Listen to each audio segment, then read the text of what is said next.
Episode 3 of Agatha All Along takes a dark turn, and not in a good way. It takes a turn into what were they thinking territory. If you've ever wondered if it was hyperbole to say Agatha All Along was made for middle-aged women with 10 cats, let this episode be your guide. There's home decor commentary, there's wine, there's escape rooms. All it's missing is Wordle and a Nintendo Wii to complete the normies of the early 2000s ensemble. None of this is interesting. None of this is exciting. None of this is aspirational.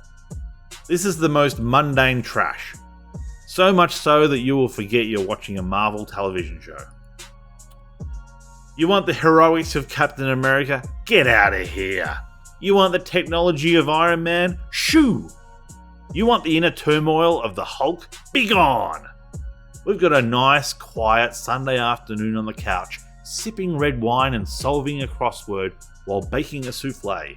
This show is for old women. As a straight white male rapidly approaching old age, this is torture. Agatha All Along, episode 3 gets a 3 out of 10.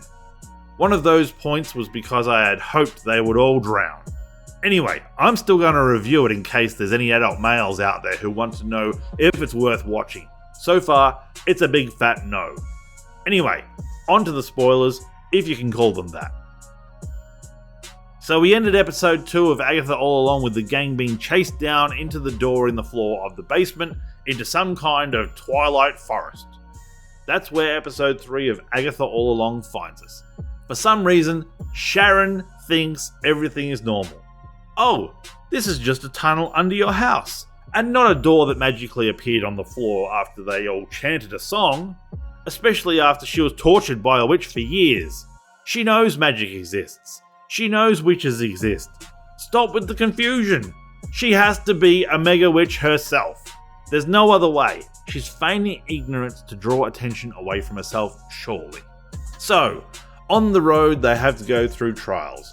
A trial for each type of witchcraft, rather than generic, can you work as a team kind of trials.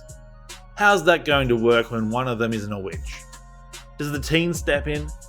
God, I hate that they can't get him to send a text with his name. Again, we're in a dark environment and it's impossible to see. I need to get an OLED TV, but they need to come down in price. I'm not spending 6 weeks take-home pay so I can watch this trash. Although Shogun was dark too, that would almost make it worthwhile. Does Agatha have zero peripheral vision, or is it meant to be so dark here that she can't see that Sharon's absent? So Sharon has to tell herself that she's catching her breath as she sits down. You sure that's not a stage direction? She's very calm for someone who's being sucked into the La Brea tar pits. So what was the point of having the Earth attempt to swallow her up? Did they just need her to drop the purse, or was that some kind of product placement for Telford's purses? I don't know. If this is a series of trials, is it really wise to just let yourself into a random house? This whole scenario freaks me out because they treat this place like it's their own. As soon as I heard Sharon say, "Oh my god," from the other room, all I could think of was Ned Flanders and the purple drapes. Like it was obviously going to be an exclamation of joy. Okay, I don't know who Mephisto is, just the people thought that he was going to be responsible for what turned out to be Wanda's actions in WandaVision. So Agatha sold her son for the Book of the Damned. Is that the Darkhold, or two separate things? And odds that the teen is going to be Agatha's son? It's almost too obvious. But I'm going to run with it until proven otherwise, especially since the road gives you what you want. And I can't imagine it'll just be her powers. She'll get them through everyone agreeing that the only way they can survive the final battle is if they blast Agatha and combine powers. Charcuterie! Oh boy, these are some Wasp references. So Agatha pours the most for herself and then tips it into a plant. Odd. And now that the time is running, shouldn't you be thinking about what the actual trial is instead of sitting around chatting? I liked the detective bit with tracking the progression of symptoms, but that swelling went up and down so fast it was more like a spell than any kind of natural poison. And they all look like Real Housewives contestants? I've never seen it, so I'm assuming it's a contest. If she needs a really big cauldron, why not use a pot? She's in a kitchen. I guess because then they get 10 seconds of questioning when they decide to use the sous vide machine. It was so obvious that's what they were going to use, but again, a sous vide machine is a kitchen implement like a pot is. But this next bit is just okay. Like, I guess these are all images of people from their past, but I don't get what they have to do with what's going on now. Are we going to revisit these, or are they just excuses to riff on different times through history? Like there's a 1920s insane asylum and a 1970s rock star and a 15th century Italian nobility scene. Two of them are too old for the person's current age, while the third is possibly okay. So Jen claims he stole her magic. Who is he? Blood of the Unpoisoned is a bit lucky that they have teen. Jen claimed that the ingredients had to be added in specific order and at specific times, yet they just add teen's blood whenever it crosses their mind.